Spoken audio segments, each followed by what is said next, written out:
What's up, guys? Welcome back to the channel. All right, y'all. So today we are going to be talking about Batman 3 Jokers because, to be honest with y'all, I don't know what the hell this is, but let's get into it.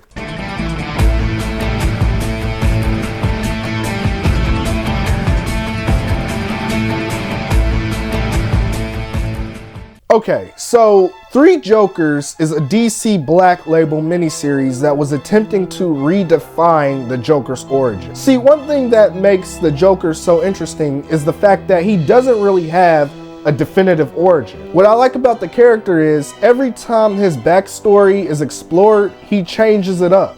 Every time. All we know for sure concerning his origins is it involved an encounter with Batman at some point that ended with him falling in a tank of chemicals which bleached and altered his appearance. That's what we know for sure. But before that, everything before that, who this man was before is completely unknown. Even he himself has said sometimes he remembers it one way, sometimes another. And to me, that fits with who this character is perfectly, because the Joker is a wild card. Other characters in Marvel and DC, even characters who aren't in these universes, somebody like RoboCop or the Terminator, for instance, you know why characters generally became who they were. We know how and why Alex Murphy became RoboCop. We know why Bruce Wayne became Batman. We know how John Stewart got the Green Lantern ring. But when it comes to the Joker, we don't know anything about this man. Every time you ask him about his origins, he changes the story every time. But see, the concept of this story was looking to try to change all that. And that's a bold move if you ask me. Back in 2015, during the events of Justice League Darkseid War, that's when Batman sat in the Mobius chair, a chair that obtains all knowledge in the universe. He asked the chair what the Joker's real name was. And the chair didn't actually give him a name. It told him instead that there are 3 Jokers. Now, when Batman heard this shocked him, this shocked the reader, it shocked everybody. What does that even mean? There are 3 Jokers? Well, 5 years later, DC finally leaned into that with this storyline, Batman 3 Jokers, and what it means. Now, first things first, guys, the artwork in this is beautiful. Look at this. This was drawn by Jason Fabok, who in my opinion, he should be drawing all DC comics. I was highly impressed and attracted to the artwork of this. So much so to the point where I wanted to collect the variant covers of these books, just to have different covers. I've never really cared about collecting variant covers before. All books that are published, all books, no matter what genre we're talking about, even textbooks, all books that are published, when they come out, they have variant covers. They have different covers. Now, when it comes to comic books, there are some comic book collectors who are into that, collecting the variant issues. They may have 5 different Wolverine books. They're all the exact same Wolverine stories. If you open the book up and read it, it's all the exact same story. But the cover, the front cover of the book is different. To me, it never made sense. Why would I collect like 3 to 5 issues or even 2 issues of the exact same story just because the covers are different?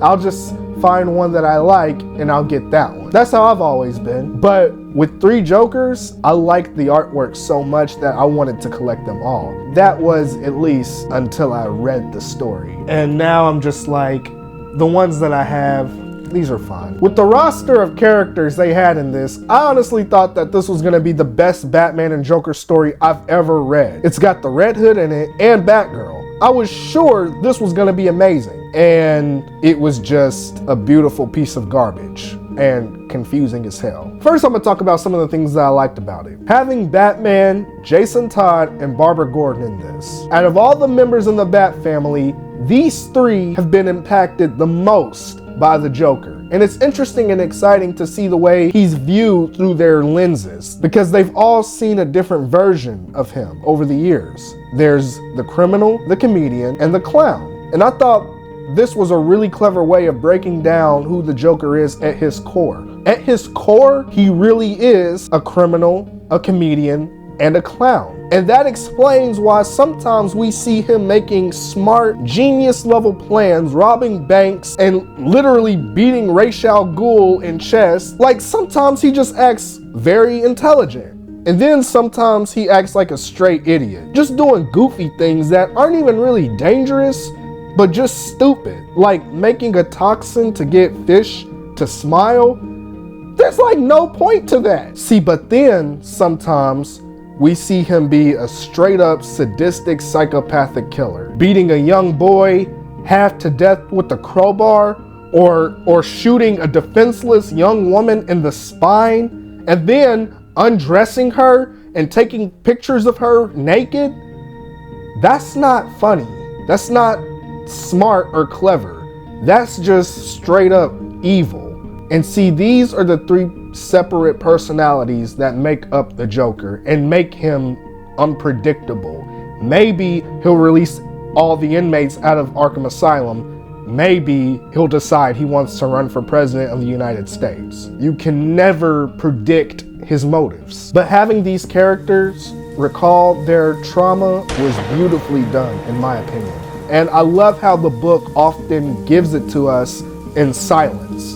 No words, no dialogue, just scars and flashbacks. Seeing Batman's body and him recalling different scar memories, that was so cool and badass. Just over the years, like this was so freaking cool to me. But the best, hands down, was Jason Todd. Having Red Hood in this story made book one. I loved book one because Jason Todd was forced to confront all his demons. He has the worst history of all with the clown because of what Joker did to him. Joker kidnapped him and psychologically tortured him. He beat him half to death. He beat him senselessly with the crowbar, made him believe that Batman abandoned him, and then he killed him. I don't think there is anybody else in DC more broken than Jason Todd. When the team apprehends one of the Jokers, Joker taunts the hell out of him, telling him, "You crawled from the shallow grave I left you in. You lived to fight another day. Hurrah, you survived because of your tenacity. Or maybe I beat you to a bloody mess. I took you right to the edge because I wanted to leave you alive. I mean, if I outright kill you, well, then there's no more opportunity to hurt you. And in turn, him meaning Batman, because he's all that matters, not you, never you." The writing in this is so freaking good. He says, "Do you recall what you said to me while I was breaking your head in with that crowbar? As your blood streamed into your eyes and your skull cracked? Because I cherish those words. I'll always cherish them. Please stop. Please. If you let me live, I'll do anything you say. I'll be your Robin." Joker kept pressing him and pressing him, literally making Jason have flashbacks. And eventually, he just snapped. With tears rolling down his eyes, he raised his gun and he shot the clown in his head. This is something that I have been saying they should have done since Red Hood came back from the grave. For years, I've always said if DC brought Jason Todd back, they should have killed the Joker off for good. No fake outs, no kidding. It never made sense to me them bringing Jason Todd back, but leaving the Joker alive. Canonically, main timeline, canonically, he should have died. The Joker should have been killed off permanently, for good, years ago. If Jason Todd comes back, the Red Hood is a killer. He literally kills criminals. Batman's not gonna kill the Joker. Let the Red Hood do it. If you bring back Jason, kill the Joker. It's never made sense to me why they never did that. But in this story, Jason blew this man's brains out. The dialogue and confrontation between Jason Todd and the Joker was easily the best thing about this entire three-part story. Now, here's where it fell off for me, unfortunately. There are literally three Jokers. This was weird to me because I thought there was just gonna be one Joker, the Joker, with three different personalities, completely unknown and separate from each other. To me, that makes the most sense. The part where the clown visits the comedian and the criminal even though we see him talking to them, I thought this was all in Joker's head. I thought he talks to himself and he discusses plans with these other personalities of himself, and then he decides who he wants to be at the end of the day, the criminal, the comedian, or the clown. To me, that's a way better concept than there actually being 3 different Jokers. And I think the book ultimately was also confused because there's no real answer to this. We explored the idea of there being 3 Jokers, but no answer as to which Joker did what. We don't even discover what this secret serum to make a Joker is, or which one of them made it. The criminal wanted to turn Joe Chill into a Joker to give him a real meaning to Batman, but if that was the whole point to all this all along, then what the hell is the point of all these other Jokers? I literally don't get it. After I finished reading this book, I was like, I don't get it. And then at the very end of the book, we still don't even know which Joker was the original. This book literally goes nowhere. It doesn't tell us anything. It's beautifully drawn. It's very cinematic looking. I love it, but the story is pointless and it makes no sense. Even at the end, which really confused me most of all, Bruce tells Alfred that he's always known the Joker's real name and how he came to be, but he'll never say because if the world found out, his family would be put in danger. If he always knew, why did he ask the Mobius chair the question back in Justice League?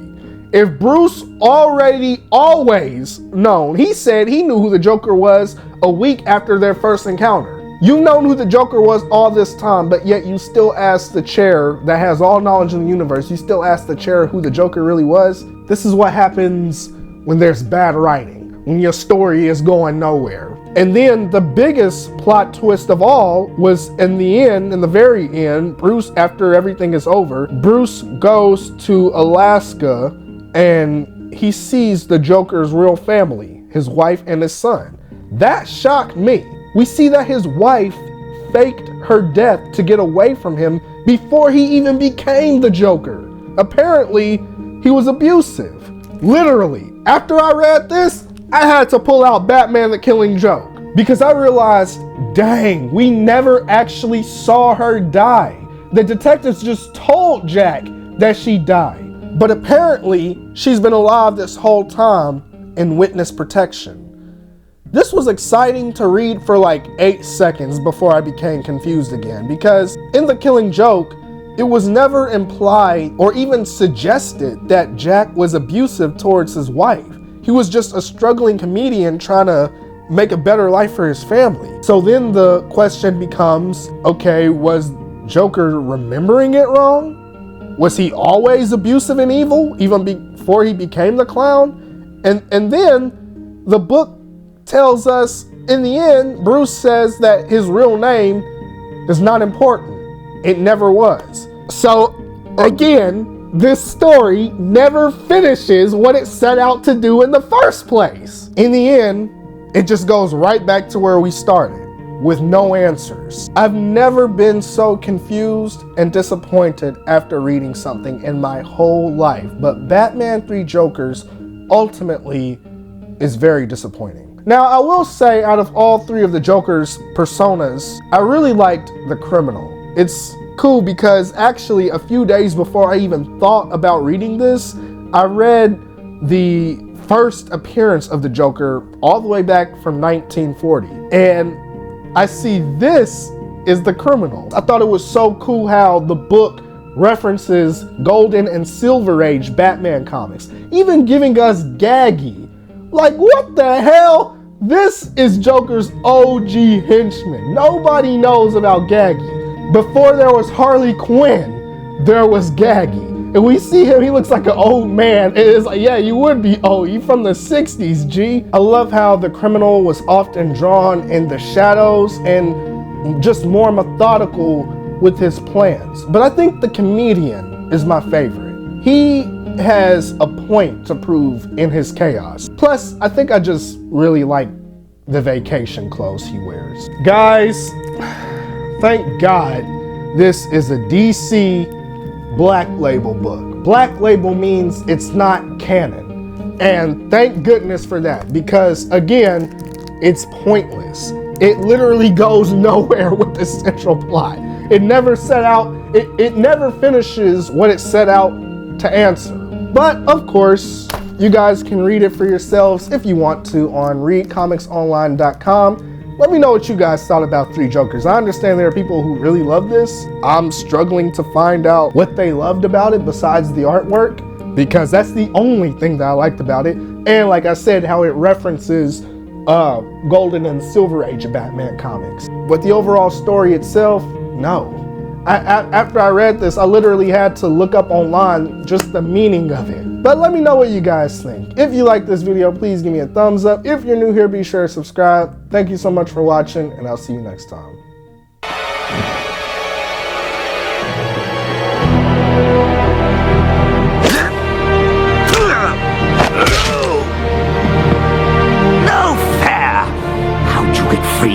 I could have escaped any time, but I thought I'd stick around to keep an eye on you clowns. You're despicable.